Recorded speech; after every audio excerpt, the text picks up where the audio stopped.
नेपालमा सरकारी सेवा डिजिटल बन्दै गएको धेरै सुनिरहेका छौं, तर एउटा प्रश्न अझै पनि उस्तै छ। प्रविधि बढेको हो कि नागरिकको शास्ति?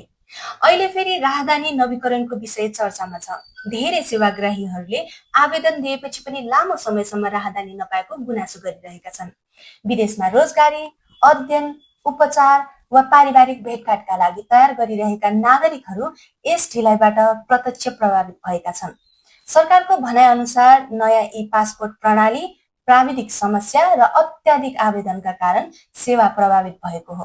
तर नागरिकको प्रश्न पनि उत्तिकै महत्त्वपूर्ण छ। यदि सेवा डिजिटल र आधुनिक बनाइएको हो भने त्यसको प्रत्यक्ष लाभ नागरिकले कहिले पाउने? डिजिटल प्रणालीको उद्देश्य सेवा छिटो, पारदर्शी र सहज बनाउनु हो, झन् लामो प्रतीक्षा गराउनु होइन।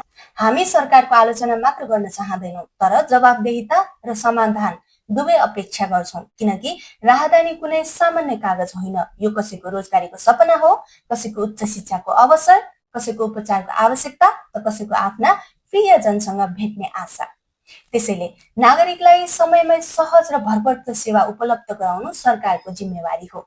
समस्या छ भने त्यसलाई स्पष्ट रूपमा स्वीकार गर्दै छिटो समाधान गर्नु नै सुशासनको वास्तविक मापदण्ड हो। आशा गरौं अब सुधारका प्रतिबद्धता भाषणमा मात्र नभएर सेवाको गुणस्तरमा पनि देख्न पाइयोस्। नागरिकले समयमै सेवा पाउनु कुनै सुविधा होइन, अधिकार हो। अब तपाईँ भन्नुहोस्, राहदानी बनाउन वा नवीकरण गर्न तपाईलाई कति समय लाग्यो? तपाईको अनुभव कस्तो रह्यो? कमेन्टमा अवश्य लेख्नुहोस्।